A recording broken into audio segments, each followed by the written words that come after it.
I have the privilege to share with you this morning from God's Word. And before I do that, I want to read a poem from a lady.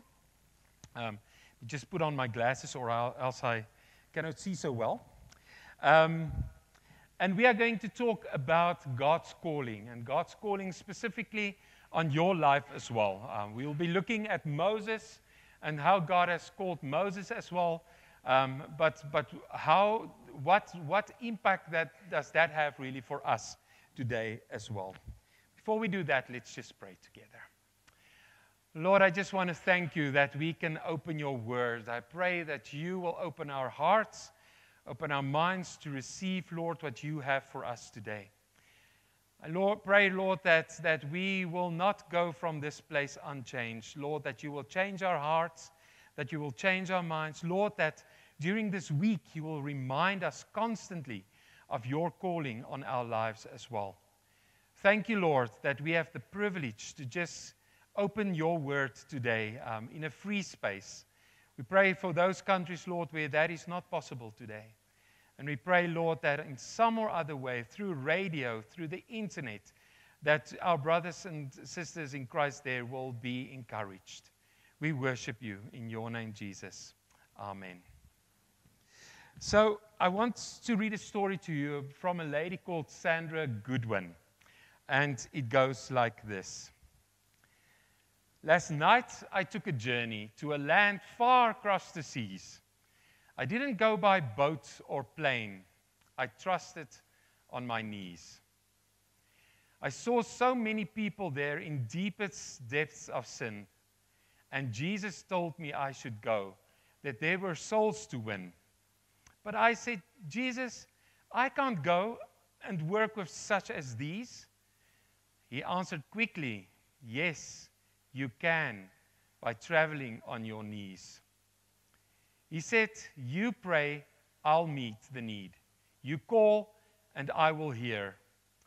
Be concerned about lost souls, of those both far and near. And so I tried it, knelt in prayer, gave up some hours of ease. I felt the Lord right by my side while traveling on my knees.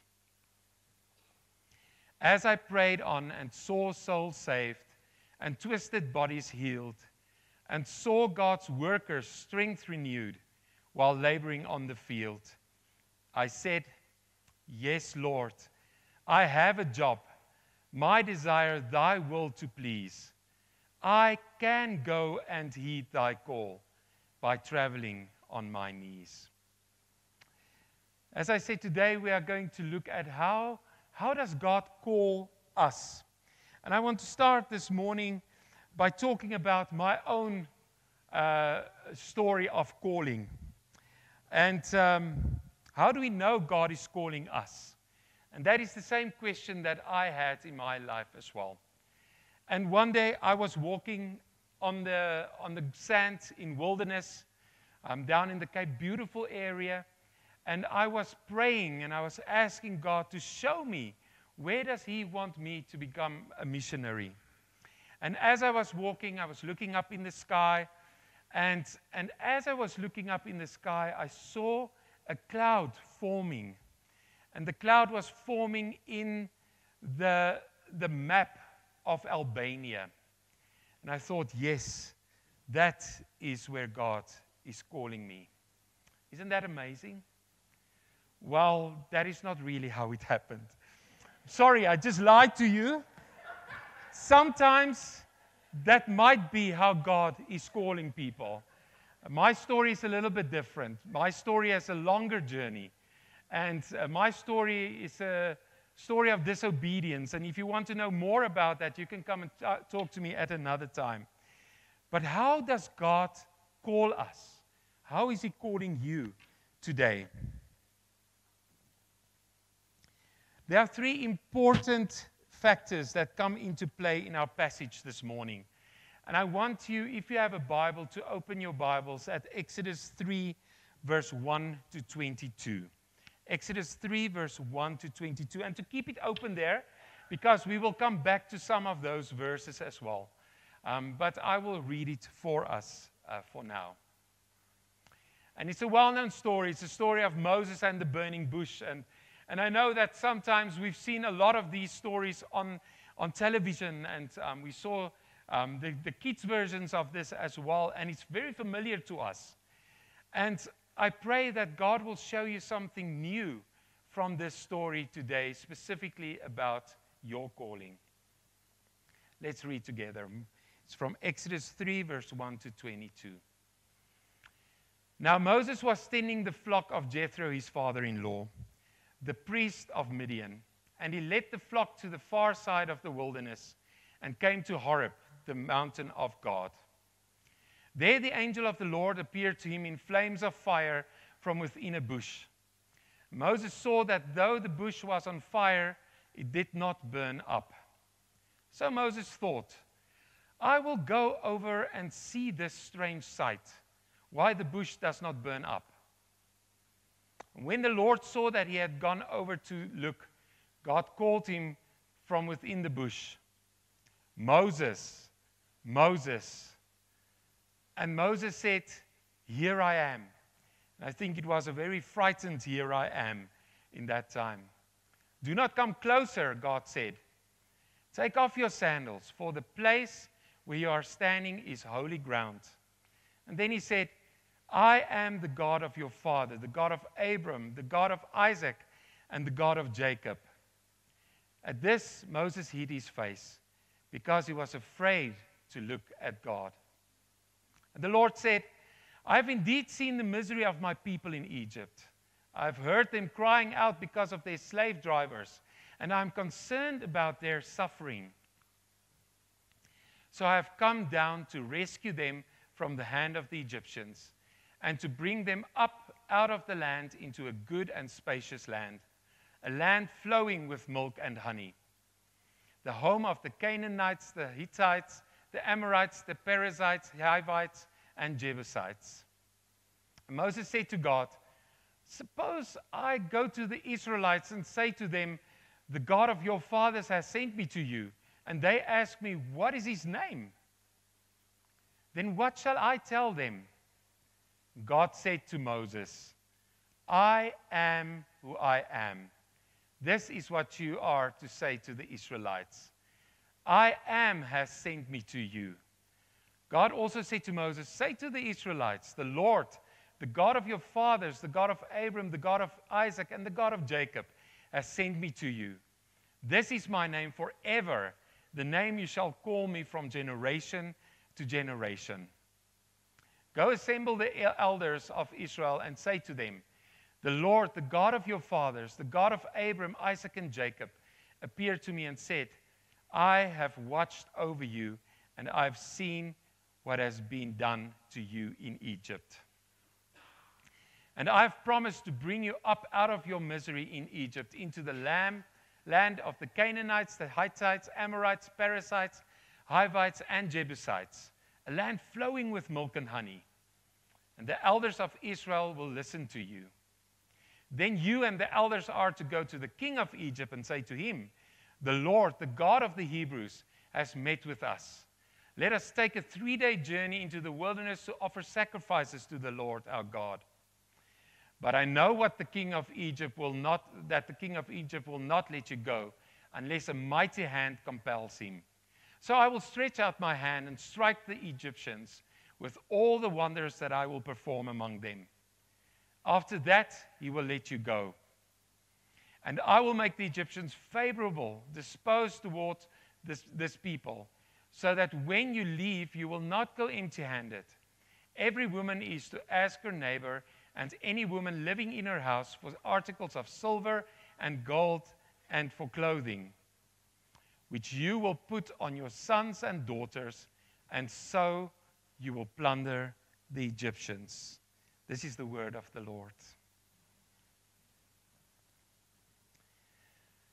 Now, when we look at God's calling, the first factor that we need to consider is that when God is calling, he gets our attention. And when he gets our attention, we must listen. And that was the same in Moses' case. When we look at it, at the life of Moses, it is evident in verse 1 of our text that Moses had a mundane lifestyle. He did the same thing every day, over and over, day in and day out. He walked his father-in-law's goats and sheep, and then came home and rested with his family and relaxed with his family. And the next day he would wake up and he will do the same thing again. Not just for a couple of years, but for 40 years, he did the same thing over and over. However, God changed Moses' routine when he diverted Moses' attention from this daily sheep herding to a weak, flimsy bush burning on the side of Mount Horeb. Moses decided to take a look and discovered something amazing there. This bush was not consumed by the heat. And God saw this and called Moses by name in verse 4. And he said, "Moses, Moses." And Moses replied, "Here I am." And when God identified himself, Moses hid his face in his hands. Moses had just entered into the holy presence of God. In verse 7 to 10, we read about God that tells Moses, "I've seen the misery of my people in Egypt. I've heard them crying out because of their slave drivers, and I'm concerned about their suffering. So I've come down to rescue them from the Egyptians, and I will bring them out of the land and into a land flowing with milk and honey." At that point, specifically at that point, God commissioned Moses for the mission by telling him, "I am sending you. I am sending you." Now, in order for Moses to accomplish such a mission, it will be utterly impossible without God on his side. However, this mission requires Moses to not only take a step in faith, but to trust in God to help him through it. I've heard the story of a man called John. And John was, they had a holiday Bible club, almost like the one that we will have here at our church in a couple of weeks.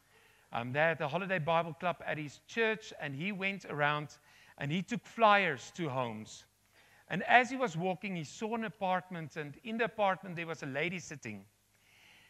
And he went, and as he walked to the apartment, he saw that there were some different toys lying around. So he thought, there must be children here, so let me go and give them a flyer so that these kids can come to the holiday club. So he went and he knocked on the door, and he knocked, and nobody answered.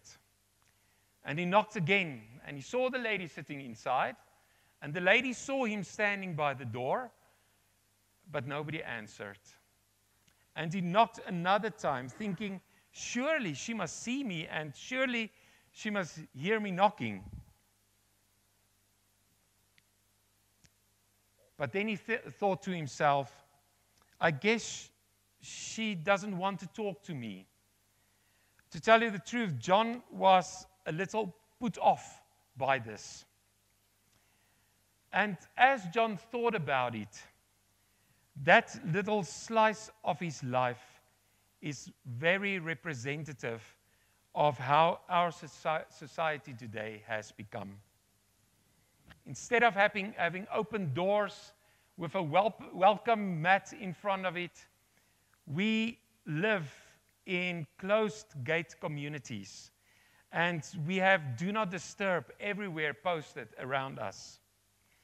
And we have caller ID on our telephones so that we can see who is calling. And that determines whether or not we want to give some of our time to them. So let's take a moment to just examine ourselves. Have any of you settled into a comfortable routine every day, just like Moses did, for 40 years doing the same thing, expecting God to call you into a certain mission, we get to the point where we are so in tune with our everyday lives that we forget that God wants to be part of those everyday lives. God has a plan for each one of us. The possibilities are endless when it comes to God's call on our lives. We just need to recognize this and listen to God and the matter in how He speaks to us as well. Many times, what God does is He takes our attention away from what we are doing and He redirects our attention to what He wants you to do.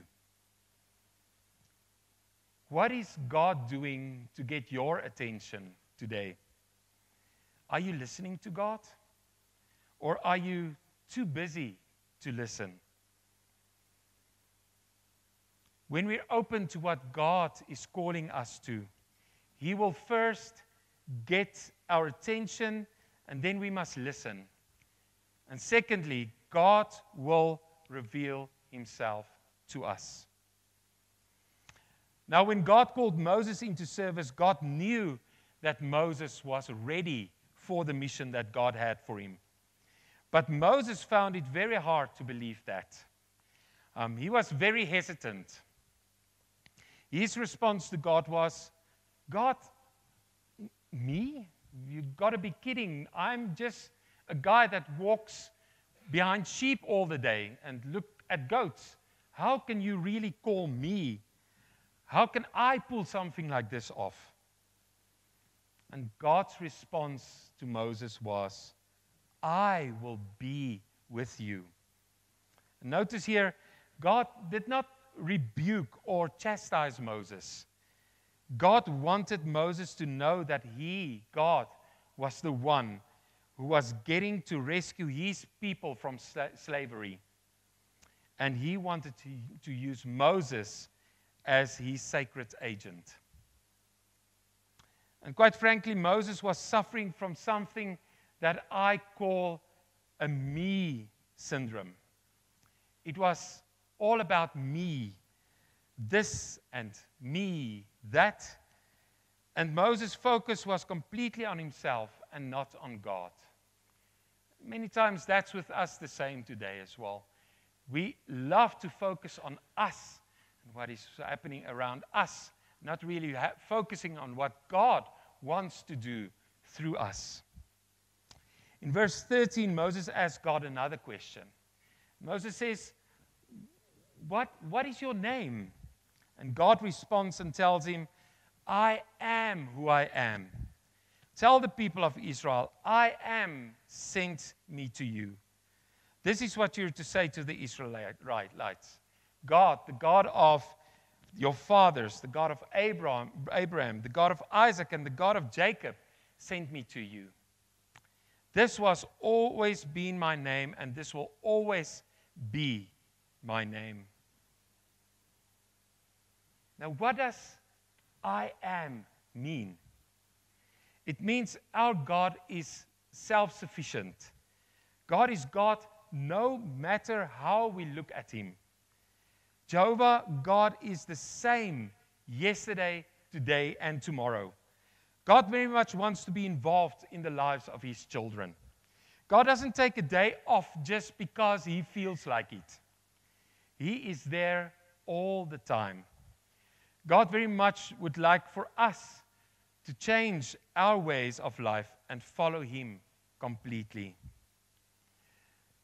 I've heard a story of a professor in England. And this professor did evening classes. And one day, 9 of his students didn't come. They were supposed to be there at 5 o'clock, and they only pitched up. The first one only pitched up at 7 o'clock. He started walking in there. And the professor said, why are you so late? And the student said, I'm sorry, sir, but I had a date and lost track of time, and I missed the bus back. And being determined to get it on time, I hired a car. And halfway here, the car broke down. And I went to a farmhouse and persuaded the farmer to sell me a horse. And And I was riding to camp when the animal fell over dead. And I walked the last 10 miles, and that's why I only got here now. And the professor looked at the student, very skeptical, but the student got off just with a reprimand.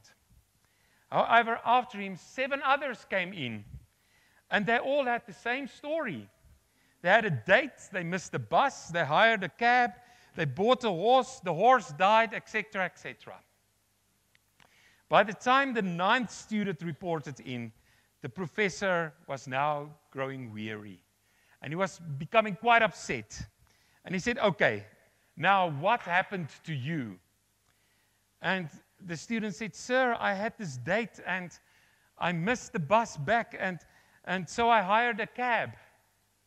Wait, said the professor. Don't tell me the cab broke down. No, sir, replied the student. The cab didn't break down. It was just that there were so many dead horses in the street, I couldn't get through. Now, that's a silly story, but it's all about excuses. And in our lives, we also have so many excuses many times. We tell God, yes, God, we want to do what you want us to do, but just give me some time. Maybe not now, because I'm busy with something else. Or we might say, well, God, I have the desire to do something, but not right now. God's timing is not always our timing. And God uses anyone He chooses to accomplish His mission. And His mission might be small or it might be large, but no mission is too small or too large for God. We must be willing to accept the call of what God is asking of us. God knows what He is doing when He chooses people, and we are under no authority to question it. God has chosen us for a very important mission, but it is up to us to accept it. Now, when we are open to God's calling, God will get our attention. We must be willing to accept the mission He has given us. And sometimes it may be a mission we are not willing to accept, but it is imperative that we listen to God. When God reveals Himself to us, He doesn't only reveal Himself to us, but He also reveals His plan to us. Now, God gave Moses specific instructions of how He wanted Moses to accomplish his mission. These instructions can be found in verse 16 to 22 in your text. And Moses had to first assemble the elders of Israel, that's in verse 16 and 17, then go to the king of Egypt, that's verse 18 to 20, and finally go to the Israelites, verse 21 to 22. That was God's plan. In order for this mission to go smoothly, Moses had to be obedient to God. If he didn't, he was sure to fail his mission. God knew beforehand on what the outcome of this mission would be. So it was important that Moses followed God's instructions to the T. Since God knew that Pharaoh would not budge, God forewarned Moses that plagues will come upon them. And Pharaoh had to freely release God's people from slavery. And God wasn't going to use force. In verse 21, it was Israel's custom that when a slave was released during those days, gifts would be provided for the slave as payment for their service. And since all the slaves were freed, the Egyptians were then plundered. They had almost nothing left. In the 11th century, there was a king, King Henry III. And King Henry III was in Bavaria, and he grew tired of being a monarch. He didn't like court life anymore. So he made application to the prior Richard, who was in a monastery close to the castle. And he asked to be accepted as a contemplative and spend the rest of his life in the monastery. Your Majesty, said Prior Richard, do you understand that the pledge here is one of obedience? That will be hard because you have been a king. I understand, said King Henry. The rest of my life I will be obedient to you, as Christ leads you.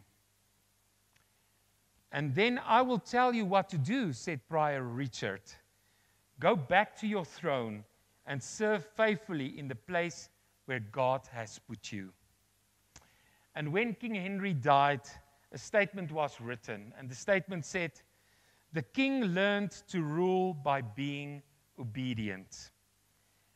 The king learned to rule by being obedient. What is God's mission in your life? Is God calling you from a little life of sin and oppression to a life of hope and prosperity? Or do you have the certainty of knowing that you are, in fact, a child of God? And if you know that you are a child of God, is God calling you for another purpose? Whatever it is imperative to answer the call of God with an affirmative and to seek His way and to step away from what we do and step into what God's will is for us. We must be obedient to God and His call in order to have a successful mission. So, the factors for this successful mission includes, first of all, that God will get your attention. You need to listen. God will reveal Himself to you. And you need to know who God is, and you need to know God's heart as well. And then God reveals His plan to us. Jesus in His ministry spoke these words of wisdom when He said, what is impossible with men is possible with God. God is calling you this morning to do maybe the impossible, might be impossible for you, but it's not impossible for God. He wants you to be involved in His mission. And you may ask, how can we be involved in God's mission? And there are three different ways. The first is prayer. As we read also in the beginning the story of Sandra Goodwin, praying on your knees, praying for people like Joseph and Sarisha, praying for our communities out there, praying for our country.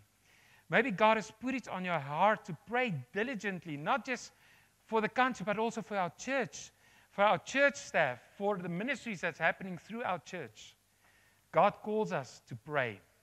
Secondly, God calls us to give, but not only monetarily. Of course, money, but also give your time. I know as I look at you, there's so many of you that have volunteered your time to us and to the communities out there. And I know on a Thursday morning, I have this group of ladies that walk past my office, and they are busy making things for ECD. And there are others that go out with me to the communities. So give your time. Give to what God wants you to give to. And then thirdly, go. And that is sometimes the most difficult thing, because that means you need to give up a lot. But if God calls you, He says that He's the one that's sending you and that He will be there for you as well. So, will you choose to be obedient to God's calling in your life? Let's pray together. God, this morning I thank you for the life of Moses. Thank you, Lord, that we could just have a glimpse of what you did in his life. Lord, how you took him out of the mundane, Lord, and made him a leader for Israel. Lord, and maybe there's somebody sitting here this morning thinking, but Why me, Lord? How can I do something for you? I'm just this mere person. And you come and you say, I will make you ready for it. I call you to my mission. I will be there for you. I will give you the strength. I will give you the wisdom. I'll give you the courage. Lord, and that is what we need today in our communities out there as well. Lord, there's so many of our communities that are suffering. People in our communities that are suffering and nobody's reaching out to them. And here we are, Lord, a whole church full of people that are your children. And you call us, Lord, to go out to the communities, to share your light with those that do not know you yet. I pray, Lord, that we will not put our light under a bucket, Lord, but that we will take that light out and that we will make it shine in our communities, there where we are, there where you want to put us to do your will. We worship you for who you are. We thank you, Lord, that you are not done with us yet. All of us are taken on a journey by you, Lord, and some of our journeys are shorter than others. But, Lord, I pray that you will guide us. Lord, that when you come, when you call, when you knock, that we will be ready and that we will respond to your call. I ask in your name, Jesus. Amen.